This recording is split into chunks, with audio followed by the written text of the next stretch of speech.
Yosemite National Park, a place of impossible beauty. Granite cliffs, silver rivers, air so thin it feels holy. But behind the postcard lies a pattern that refuses to fade. People walk in and never come back. The government says it's coincidence. The locals whisper another word: cursed. They call it the crown of the American wilderness, a temple carved by time, where sunlight pours down cathedral walls of stone and waterfalls descend like endless prayers. But beauty has a price, and in Yosemite, beauty watches.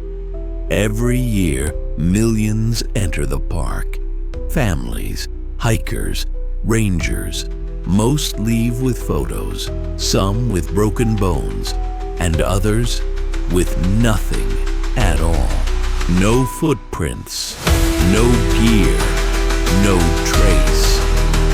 Since the early 1900s, hundreds of people have vanished inside these mountains, swallowed by canyons, forests, and silence. Search parties find no evidence. Radios fail. Dogs lose the scent, as if the air itself swallows it.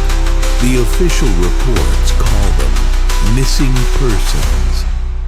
But to those who've seen the way the park changes at dusk, how the granite glows like ember, how the sound of water drowns every voice, it feels like something older is moving here. Something that doesn't like to be found.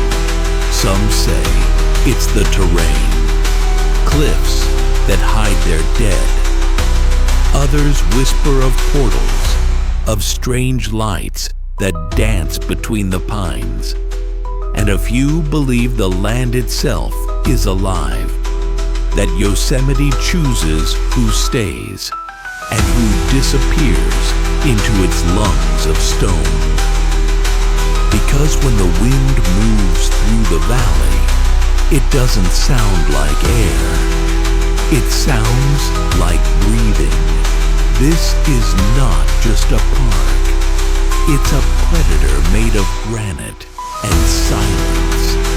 A place that doesn't just take lives, it keeps them.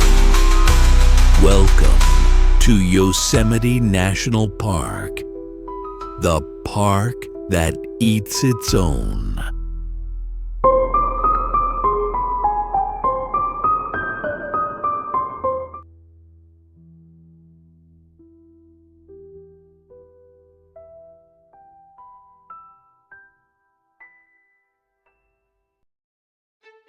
There is no place like Yosemite, but beauty demands payment. A cathedral of stone. There are landscapes that humble you, and then there is Yosemite, a place so vast, so silent, that language itself feels smaller here. Granite walls rise 3,000 feet from the valley floor, polished by 1,000 centuries of ice. Waterfalls plunge like silver wires from the clouds. Meadows breathe in light and exhale mist. To stand in Yosemite is to stand inside something ancient and awake. It was declared a national park in 1890, a promise to preserve Eden. Today, more than 4 million visitors arrive each year. They camp, hike, climb, photograph, and leave, believing they have seen purity untouched. But purity deceives. The same cliffs that shine gold at sunset have swallowed climbers whole. The same rivers that glitter like glass can turn violent without warning. Even in daylight, Yosemite carries a stillness that feels too complete. The isolation behind the beauty from the air. The park looks infinite, over 100 square miles of wilderness, carved by glaciers and silence.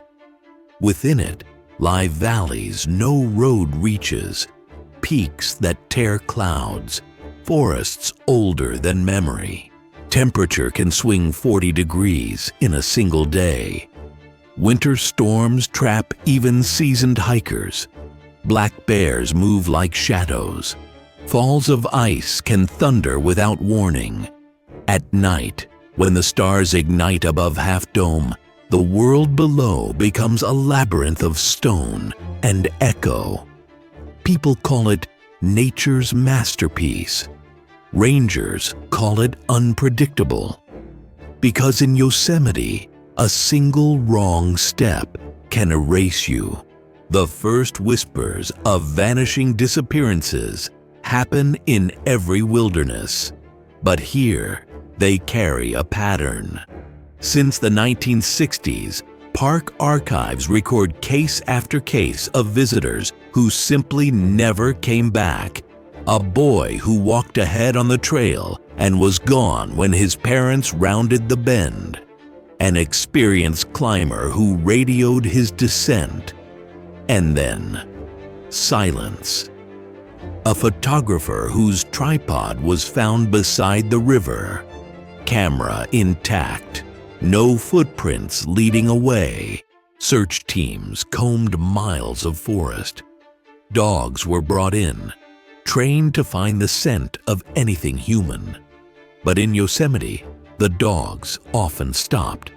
They would circle, whine, and refuse to move forward, as if whatever they chased had vanished into air. Helicopters scanned thermal signatures, only to watch sudden fog rise out of nowhere, thick and metallic, blinding the sensors. The mountains, it seemed, were protecting their own. The man who started asking questions. Among those who noticed was David Paulides, a former police officer who began collecting missing person reports from U.S. national parks. What he found disturbed even him. Patterns, always patterns. People disappearing near granite formations, near bodies of water, or right before storms. Weather shifts that erased tracks within minutes. Search dogs losing the trail as though scent had been cut with a knife. Paulides compiled hundreds of these cases in what would become the Missing 411 series.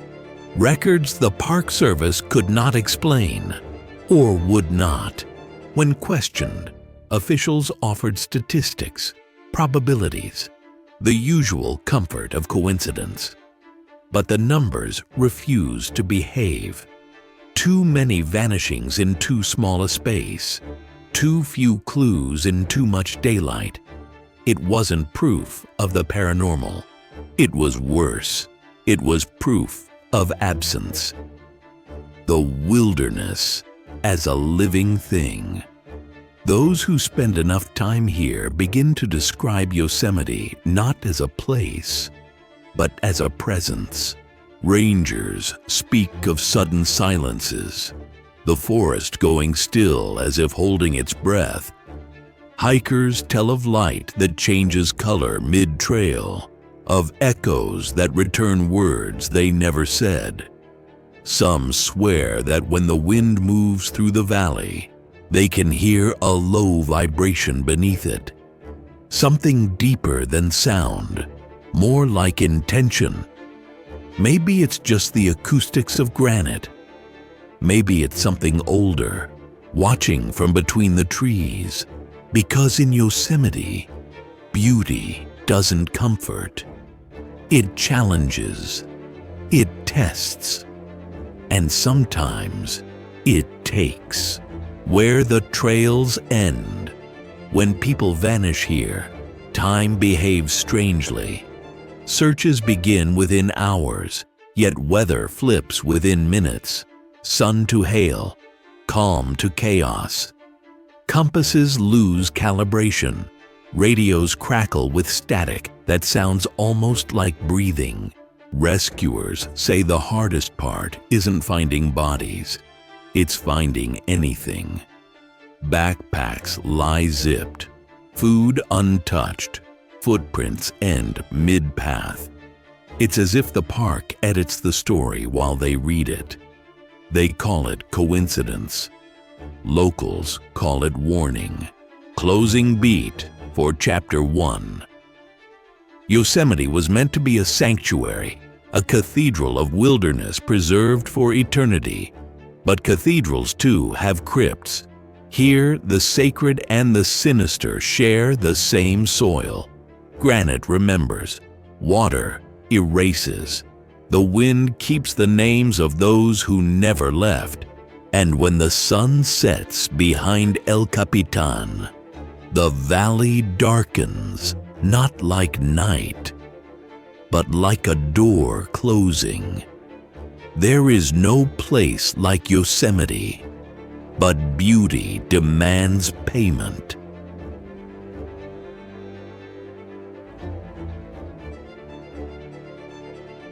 The pattern of innocence.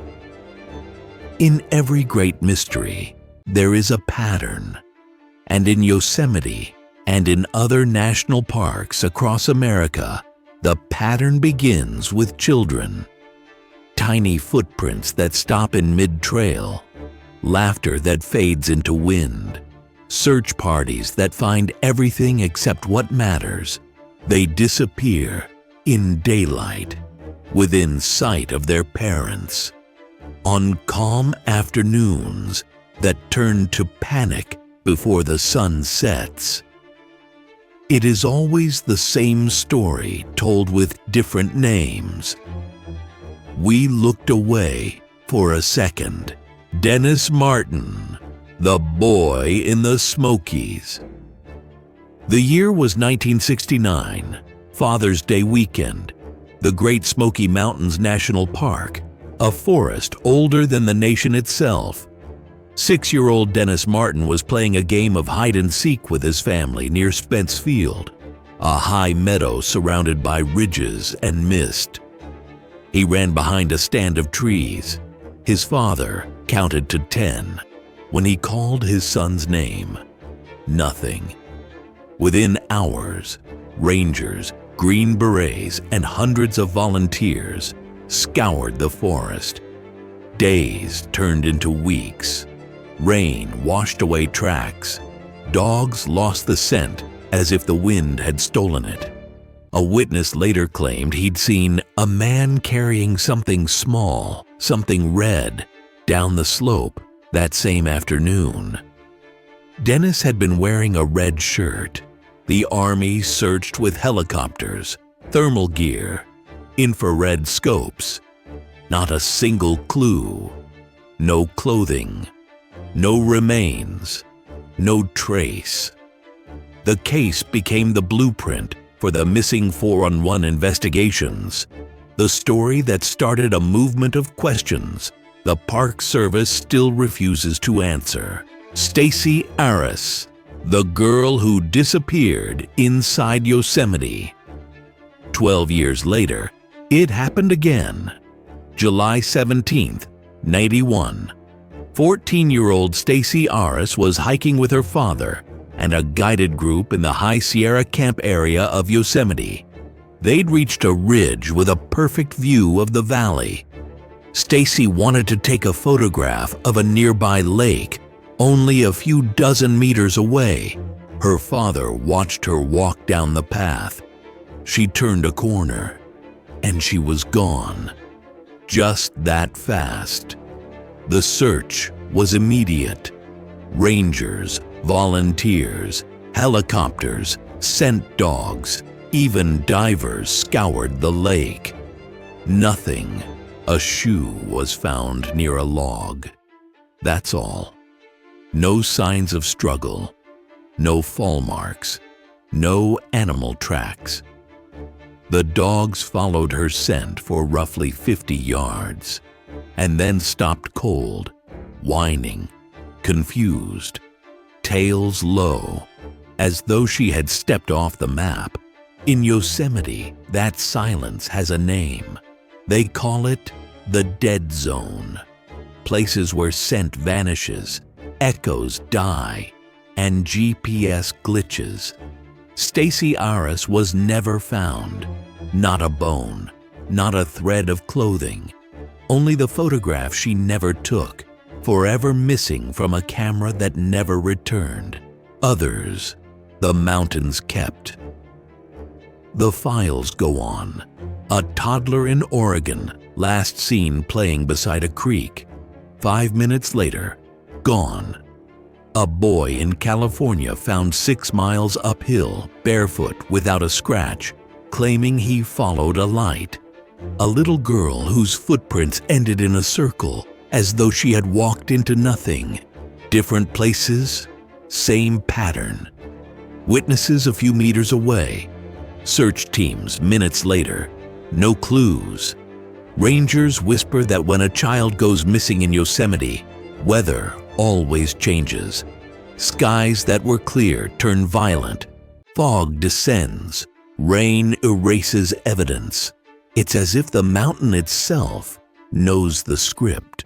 The dogs and the silence handlers report it again and again. The best trained bloodhounds pick up a scent, surge forward, and then freeze. They pace, whimper, lie down, refuse to move another inch. Some even pull away, tails tucked, ears back, eyes wide, as if they've reached the edge of something they can't cross. Scientists call it coincidence, wind shift, terrain, temperature. But to the searchers, it feels wrong, like the scent doesn't end. It's cut off. Helicopters circle until fuel runs dry. Infrared cameras sweep the forest, and yet the screens show nothing but static. No heat, no movement, no explanation. When the search ends, the forest goes back to being beautiful. The kind of beauty that forgives nothing. The theories. The official ones are simple. Wild animals. False. Exposure. Human predators. But if those were true, there would be evidence. Tracks, remains, torn fabric, something. There is nothing. Others speak of stranger things. Dimensional slips, electromagnetic portals, time anomalies, stories of people vanishing and reappearing days later miles away, disoriented, unaged, unable to explain where they'd been. It sounds like fantasy, until you realize the fantasy keeps repeating itself. Even David Paulides refuses to offer a theory. He only collects facts, leaving the silence to answer. Because whatever happens in these places, it does not want interpretation. It only wants the next name. The unbearable question: how can a child vanish within arm's reach of an adult in open daylight? How can scent die in clean air? How can an entire world of experts search 1,000 times and return with nothing? The statistics say impossible. The wilderness says inevitable. In Yosemite and beyond, the pattern continues. Each disappearance begins the same way, with laughter, sunlight, and the illusion of safety, and ends with a forest that suddenly seems infinite. Closing beat for Chapter 2. The first to vanish were the smallest, the ones who trusted the world most. They walked into the trees chasing butterflies, echoes, photographs, and stepped into the oldest mystery on Earth. Their names are carved into stone and paper, but not into soil. Because Yosemite keeps no graves, only silence. The first to vanish were the smallest, children who wandered off for seconds, only to dissolve into the trees.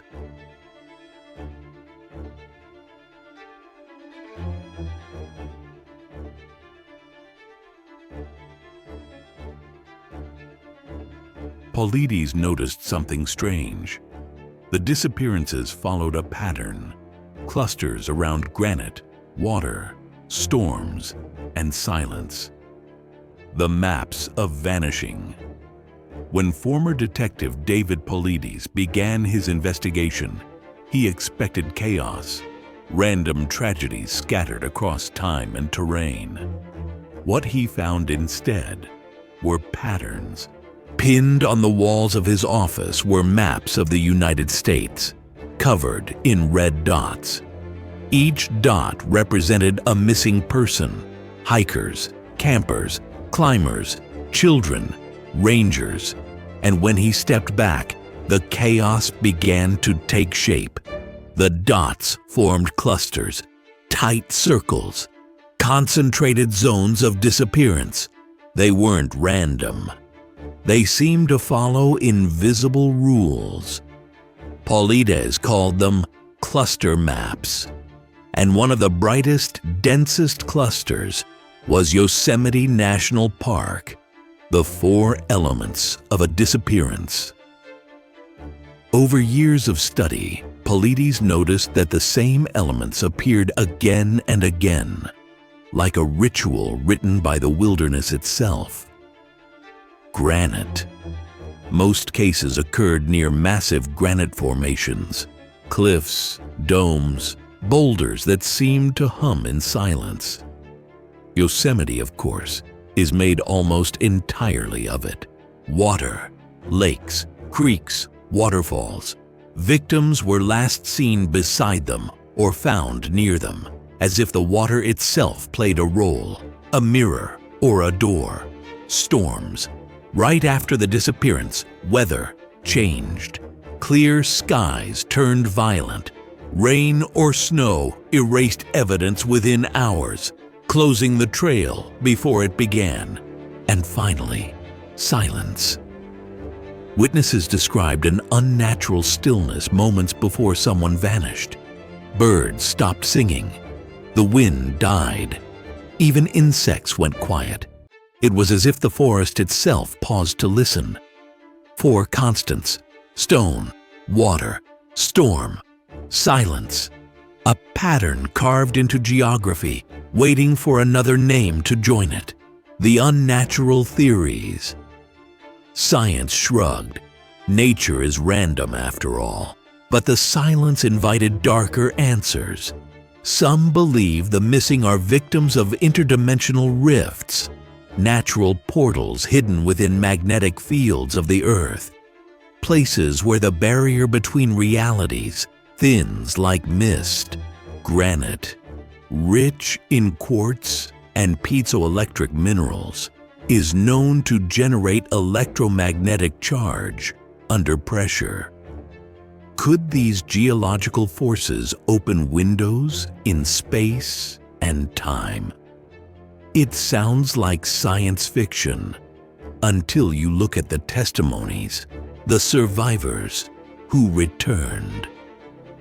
There are those who came back, few, but enough to make the impossible harder to ignore. A boy missing for 3 days, found miles away, barefoot, unharmed, saying he fell asleep under the light. A woman discovered in the same clothes she vanished in, though the fabric showed no wear, no dirt, no tear, no explanation. She claimed she'd only been gone for minutes. And then there are the strange lapses. People found in places that should have taken days to reach, unaware of how they got there, unable to recall anything beyond a humming sound or a flash of white. Doctors called it dissociative amnesia, but in the missing 411 files, it earned another name: lost time. As if the person hadn't simply vanished from the park, but from the clock. The indigenous echoes, Long before rangers and tourists, the native peoples of the Sierra Nevada, the Awanichi and other tribes, told their own stories of Yosemite. They spoke of the stone spirits, beings that lived inside the cliffs and punished those who disrespected the valley. They warned children not to wander near certain rocks after sunset, for that was when the doors opened to the tribes. These weren't myths. They were geography, maps of sacred danger drawn in memory instead of ink. Even the name Yosemite comes from a Miwok word often interpreted as those who kill. Not as metaphor, but as warning. Modern geologists call the stories superstition, but the patterns Paulides found trace almost perfectly over the ancient places the tribes refused to enter. The same lakes, the same cliffs, the same silence. Maybe the legend wasn't born from fear. Maybe it was born from observation. The Magnetic Valley scientists who've studied Yosemite's geology admit something curious. Electromagnetic readings fluctuate wildly across the valley floor. Compasses spin, radios fade, GPS devices glitch, marking coordinates that don't exist. In certain areas, the magnetic field spikes enough to scramble signals completely. Could such interference affect the human brain, perception, orientation, even timekeeping? Some physicists suggest it's possible. A momentary electromagnetic surge could disorient, cause memory loss, even create the illusion of time compression. But that still doesn't explain the vanishing. You can lose your sense of direction. You can't lose yourself. The portals theory. In recent years, paranormal researchers have mapped the so-called vortex zones, circular areas where magnetism, granite, and water converge in geometric alignment. Yosemite contains several of these formations. The idea is ancient, places of power, gateways between worlds. Modern theorists call them interdimensional portals, natural openings where space folds. The indigenous called them spirit paths. Some say the missing didn't die, they crossed. That somewhere, another Yosemite exists, mirrored, quiet, unreachable. Others think these anomalies attract something else, entities that slip through, curious or hungry. Not ghosts, not animals, something older than both. It's a theory easy to mock until you read hundreds of reports that echo the same words. The air changed. Everything went quiet. I turned around, and they were gone. Coincidence doesn't repeat that perfectly. The silence that watches Yosemite's beauty hides a secret geometry, granite bones, veins of quartz, rivers that glint like mirrors. It's a machine carved by nature, built to echo something beyond human scale. Paulides never claimed it was supernatural. He only said this: patterns mean intelligence. And in Yosemite, the patterns keep repeating. The question isn't whether something takes these people. The question is whether Yosemite itself is that something. A living landscape, a consciousness carved in stone, testing those who enter its cathedral. Because in the heart of Yosemite, silence isn't absence, it's attention, Closing beat for Chapter 3. Every map Paulides drew led back to the same truth. The disappearances weren't random. They were ritual. Granite, water, storms, silence. 4 elements, 1 pattern. Maybe it's magnetism. Maybe it's madness. Or maybe it's the sound of a door opening in the mountains. A door that only answers when called by fear. Paulides noticed something strange. The disappearances followed a pattern. Clusters around granite, water, storms, and silence.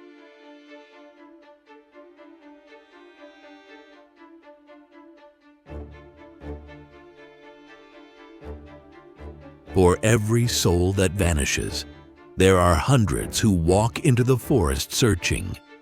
Some never come back. The ones who stay behind. When someone disappears in Yosemite, the ritual begins. Helicopters lift off, volunteers gather, maps unfold across ranger tables, and then a small army walks into the forest, armed with radios, flashlights, and hope. They are the searchers, the ones who go where others vanished, believing that light and logic can conquer wilderness. But in Yosemite, both are temporary. Many who have searched these mountains say the same thing. The forest changes once you enter it. Paths rearrange. Compass bearings drift. Voices echo back wrong. Too late. Too far away. And sometimes, the silence feels heavier than the stone. The silence of the woods. Ask any ranger about the silence. They'll pause before answering. They'll say there are moments when the air dies. No wind, no insects, no birds. Even the rivers seem to hush, as if the entire valley is listening. In that silence, sound behaves differently. Footsteps feel distant. Radios hiss with static. The world becomes a room of granite walls and invisible eyes. Some rescuers describe the pressure. A weight in the chest. A feeling of being watched from just beyond the trees. Not by a person. Not by an animal. By the park itself. They say that once you feel it, you don't forget it. The equipment that stops working. Communication gear is the first to go. Radios short out mid-transmission. GPS units blink to 0. Batteries drain twice as fast. Compasses spin. Point north, then east, then nowhere. Helicopter pilots report their instruments glitching when they hover over certain areas. The same coordinates where disappearances cluster. Infrared cameras freeze. Thermal imaging returns static. In every case, technology fails exactly when it's needed most. Rangers explain it as magnetic interference from granite or atmospheric conditions. But the timing feels too precise, too personal, like something doesn't want to be found. The stories they don't tell on camera. Over the years, dozens of rescuers have spoken, quietly, anonymously, to journalists and researchers like David Paulides. A veteran ranger recalls finding a child's shoe wedged into a rock crevice 30 feet high in an area unreachable without climbing gear. Another describes coming across a circle of stones, perfectly arranged, as if someone or something had been watching the search. One helicopter pilot swore he saw a figure standing motionless at the edge of a cliff. Then, in the next second, nothing. No tracks, no fall, just air. And then there are the searchers who vanish. It happens rarely, but it happens. A rescuer separated by fog. A volunteer last seen following a trail that didn't exist on the map. They don't always return. When they do, they're pale, trembling, unable to explain how long they were gone, or what they saw. The missing searchers. The files list them as secondary disappearances. The public never hears those names, but the rangers remember. One account describes a man found days later, miles from the search zone, sitting beside a tree in silence. His radio intact, his map folded neatly beside him. He couldn't speak for hours. When he finally did, he only whispered. I kept hearing my name from the wrong direction. Another rescuer was found on a ridge, staring into the valley, convinced only minutes had passed. But the sun had set twice since he'd gone missing. Time bends strangely in Yosemite. Clocks stop, and when they start again, they don't agree with each other. The bureaucracy of disappearance. If the pattern disturbs you, the paperwork will infuriate you. Despite hundreds, perhaps thousands, of disappearances in national parks across the United States, there is no central database, no public record, no federal agency officially tasked with tracking the missing on federal land. Each case is handled by local jurisdictions, logged, and often forgotten. Families file reports that vanish into folders marked closed, inconclusive. When journalists ask for numbers, they are told such data does not exist. When Paulides filed Freedom of Information requests, he was told compiling such a list would be too expensive. How do you put a price on the lost? It's as if the wilderness has been given permission to erase, not just people, but their memory. The searcher's creed among rangers. There's an unspoken rule. Don't search alone. Don't call out the missing person's name too often. And if you start hearing your name whispered back, leave. They tell new recruits it's superstition. But even the skeptics respect the rule. One ranger put it best. In these woods, you don't find people. You just find where the forest let go, the forest that watches. Some psychologists say the sense of being watched is a survival instinct, the mind alert to danger. Others say it's electromagnetic disruption affecting the brain. But ask those who've walked into Yosemite's deeper valleys, and they'll tell you it's not in your mind. It's in the air. It's in the rocks. It's everywhere. Because the forest doesn't echo, it absorbs. Every sound you make, every breath, every heartbeat becomes part of its quiet pulse. The longer you stay, the more you feel that the park isn't just around you. It's beneath you, inside you. Listening. Closing beat for Chapter 4. For every soul that vanishes, there are hundreds who walk into the forest searching. Some return changed. Some don't return at all. They go in looking for answers and come back whispering about silence, about eyes in the fog, about radios that speak without signal.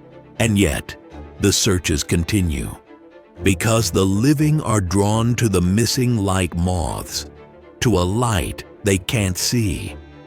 The rangers still lace their boots, still follow the trails, still trust that logic will hold. But in Yosemite, logic is the first thing that disappears. For every soul that vanishes, there are hundreds who walk into the forest searching. Some never come back.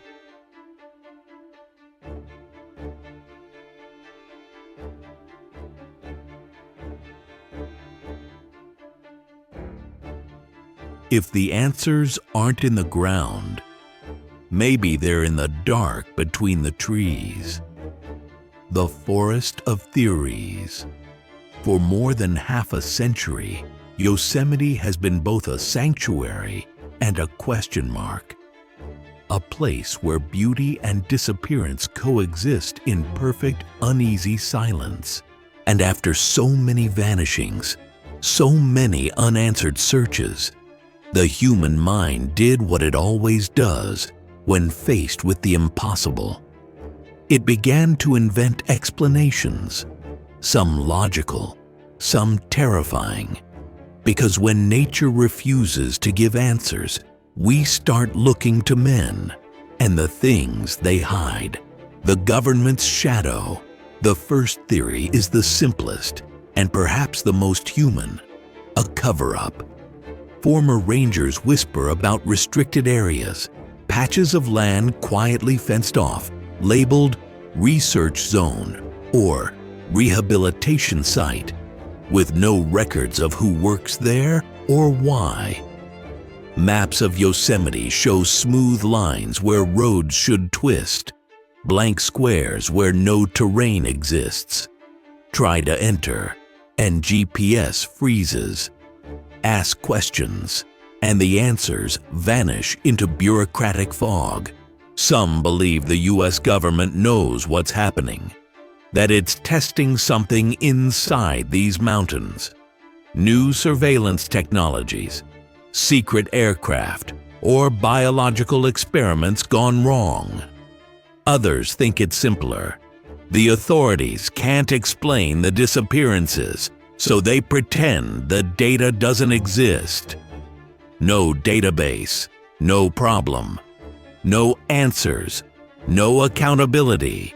Even the National Park Service has quietly admitted that compiling a full list of missing persons would be impossible due to data inconsistencies. But to families of the lost, that sounds like an excuse or a warning. The forbidden zones.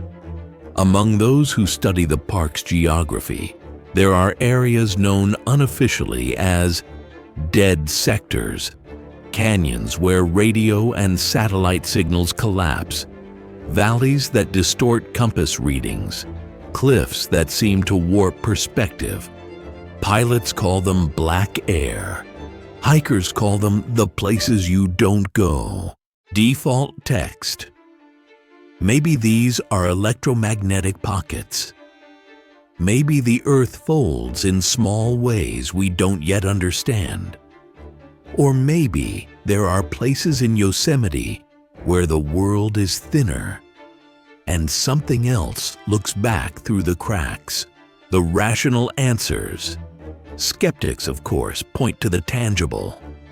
They say Yosemite is not haunted, it's hostile. It's a wilderness built from vertical granite, hidden crevices, flash floods, and sheer cliffs waiting for one wrong step. People die here every year, from falls, exhaustion, exposure, animals, or simply bad luck. Fog rises suddenly, temperature drops without warning, and echoing sound makes directions useless. A single misjudgment can send even an expert hiker off course. And in terrain this vast, a missing person can lie unseen just meters away. Some scientists propose that Yosemite creates a form of environmental hypnosis. The combination of altitude, low oxygen, vast silence, and magnetic disturbance disorients the brain, distorting time, direction, even decision-making. Under such pressure, people walk in circles, remove clothing, abandon shoes, or climb impossible slopes in confusion. It's not the supernatural. It's psychology against wilderness. And yet, even this logic begins to crack when you hear the details. Bodies in impossible places. Rescuers have found remains where logic collapses. Victims discovered miles from where they vanished, often on steep cliffs or mountaintops no injured person could reach. Some found barefoot, their clothes neatly folded or scattered as if placed. Others lying in snow with no signs of struggle, no trace of hypothermia. One body was located 12 miles uphill from the last known sighting, barefoot, with no cuts on the soles. Another was found days later, dry and clean, despite days of storms. No tracks led in, no tracks led out. The reports try to make sense of it. Panic, exhaustion, paradoxical undressing, hallucination. But the words feel small compared to the weight of the silence surrounding them. If these are accidents, why are they always the same kind of impossible? The thin line between worlds. Every theory stands in the same light, casting the same shadow. Either something is happening that science can't yet explain, or nothing is happening, and the human mind is inventing monsters to fill the void. Maybe the electromagnetic fields scramble perception. Maybe the air itself vibrates at a frequency that alters time awareness. Maybe the mountains hypnotize, or maybe they hunt. The truth lives somewhere between physics and folklore, in that borderland where reason loses gravity and fear finds its language. The silence as answer. After decades of searching, Paulides himself stopped offering explanations. He simply points to the data and asks the same question every investigator eventually whispers: why does it keep happening in the same places? The silence never replies. The trees stand motionless, and the granite seems to breathe. Slow, patient, eternal. Perhaps the answers aren't buried in the soil, or hidden in archives, or locked in government vaults. Perhaps they exist only in that quiet hum beneath the forest floor, where electricity meets myth. Because some mysteries aren't meant to be solved, they're meant to be felt. Closing beat for Chapter 5. In Yosemite, explanations crumble like stone. Government cover-ups, alien portals, natural disasters, madness, fatigue. Every theory stands for a moment, then vanishes into the same fog. Maybe the truth is simple. The wilderness is too old to care about our logic. Or maybe it's crueler than that. Maybe the park has always known we'd come looking for meaning, and that the search itself is the trap. If the answers aren't in the ground, maybe they're in the dark between the trees. Because somewhere between reason and fear, the forest keeps what it loves most: silence.